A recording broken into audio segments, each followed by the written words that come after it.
कृष्ण के चरणों की शोभा श्री निकेतनम के द्वारा कहती हैं कि सर्व अतिशयी शोभास्पद।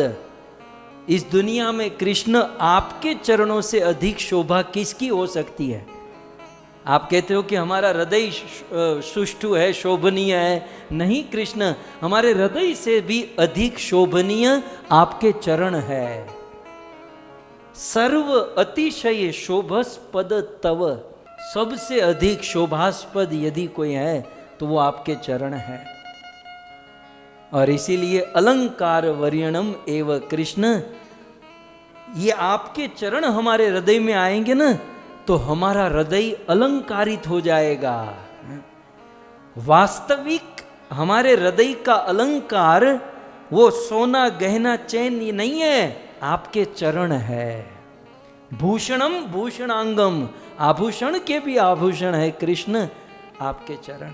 और सभी अलंकारों की अलंकार साक्षात लक्ष्मी देवी जो आपके चरणों में बैठी हैं। और ऐसे श्री कर श्री निकेतनम, ऐसे चरण कमल हमारे हृदय में आ जाए तब तो कहना ही क्या कृष्ण। गोपियों का अद्भुत भाव आज कृष्ण के सामने प्रस्तुत हो रहा है। कृष्ण के चरणों की महिमा गोपियों ने कहा श्री निकेतनम, श्री लक्ष्मी जी जहां पर रहती है प्रभु। एक बार क्या हुआ, भगवान ने लक्ष्मी जी को अपने हृदय में स्थान दे दिया। आप जानते ना, भगवान विष्णु के वक्षस्थल में श्री जी की रेखा है, मतलब लक्ष्मी जी रहती है। अन लक्ष्मी जी આપણે ગુજરાતીમાં કે ને હરખ ફદુડા થઈને ભગવાનના વક્ષસ્થલમાં બેસી ગયા। भगवान ने क्या सोच के लक्ष्मी जी को हृदय में बिठाया? भगवान ने सोचा, ध्यान से सुनिएगा, आचार्यों ने बहुत सुंदर भाव दिया। भगवान ने सोचा कि लाखों लोग मेरा दर्शन करने आते हैं और मेरा दर्शन करते तो मुझे भी थोड़ा सा जेन्युइन बन के रहना पड़ता है। यदि लक्ष्मी को यहां बिठा दूं तो सब लोग लक्ष्मी को देखते रहेंगे और मैं छूट जाऊंगा, मैं मगजमारी से छूट जाऊंगा। और ऐसा ही होता है। ओम जय जगदीश हरे, सुख संपत्ति घर आवे। लक्ष्मी तो चाहिए सबको, तो जिसको लक्ष्मी चाहिए ना, एक दृष्टि से भगवान खुश रहते हैं कि चलो ये लक्ष्मी ले जाए, मैं तो छूट जाऊंगा। परेशानी भगवान को कब होती है? जब न धनम न जनम न सुंदरी, जब धन को ठुकरा देता है, जन को ठुकरा दे, तब भगवान का दिमाग चकराने लगता है कि ये किस माटी का बना है, इसको न धन चाहिए न जन न सुंदरी। तब भगवान सोचते हैं कि अब मुझे यहाँ से निकलना पड़ेगा और इस भक्त के पास जाना पड़ेगा।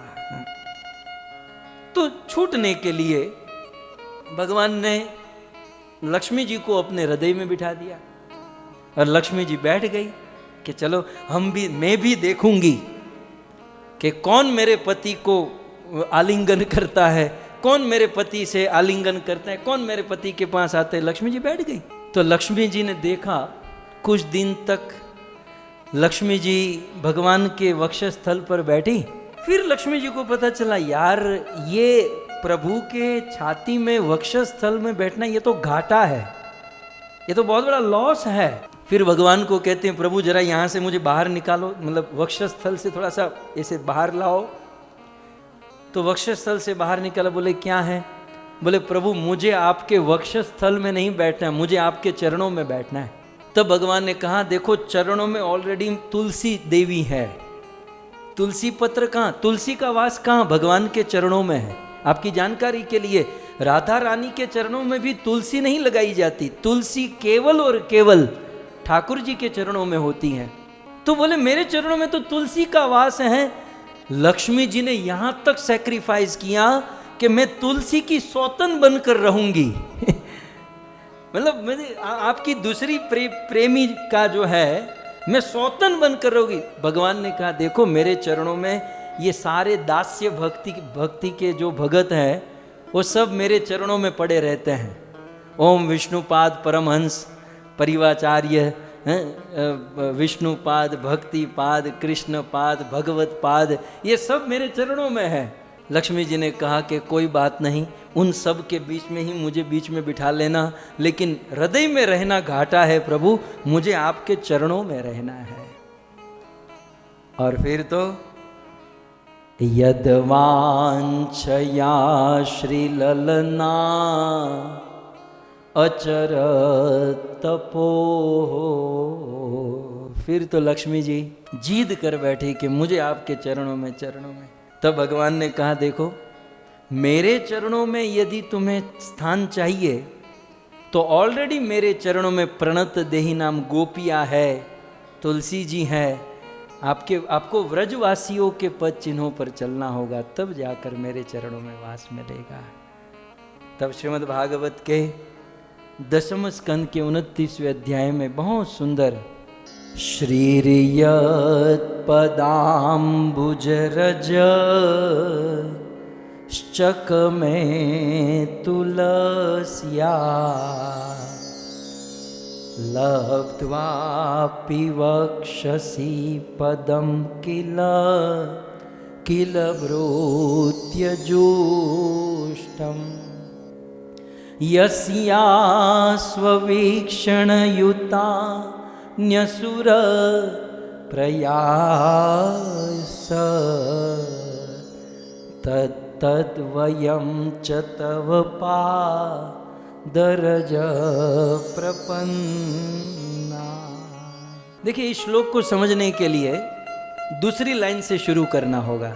सेकंड लाइन से कहते हैं यस्य स्ववीक्षण उतान्य सुर प्रयासस। सूर शब्द को पकड़ लीजिए। सूर माने देवता। जिस लक्ष्मी की एक कृपा कटाक्ष मतलब एक दृष्टि, जिस लक्ष्मी की एक कृपा कटाक्ष प्राप्त करने के लिए बड़े बड़े सूरा, बड़े बड़े देवता लाइन में खड़े रहते हैं कि लक्ष्मी जी की कृपा हो जाए, श्री जी की कृपा हो जाए। यस्या स्ववीक्षण उतान्य सुरह प्रयासस। और इतना ही नहीं, वो देवता प्रयास भी करते हैं कि लक्ष्मी जी की कृपा हम पर हो जाए। कब होगी लक्ष्मी जी की कृपा? और ऐसी श्री लक्ष्मी जी, श्री, अब पहली लाइन में आ जाइए।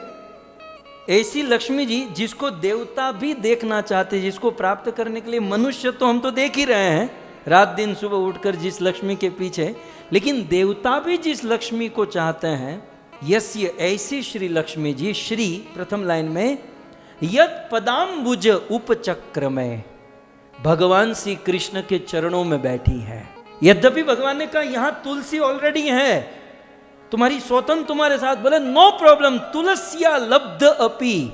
वहां तुलसी महारानी होते हुए भी वक्षसी पदम किल, भगवान के वक्ष से उतर कर लक्ष्मी जी उस भगवान के चरणों में आश्रय कर ली, भगवान के चरणों में बैठ गई।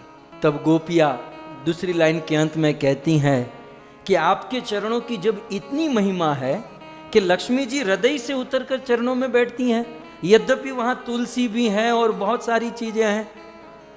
इसका अर्थ यह है कि श्याम सुंदर आपके चरणों की बड़ी महिमा है। तद वयम, हम लोग, च तव पाद रजह प्रपन्ना, हम लोग उस आपके चरणों की रज को प्रणाम कर रही हैं। हम उस आपके चरणों की रज को प्राप्त करने के लिए आई हैं। प्रभु, हम आपके उस चरणों की रज को समर्पित है, शरणागत है। सो इस प्रकार से श्री निकेतनम, गोपियों ने कहा कि हे कृष्ण, आपके चरण श्री जी के रहने का वास, श्री जी के रहने का घर है, आश्रय है।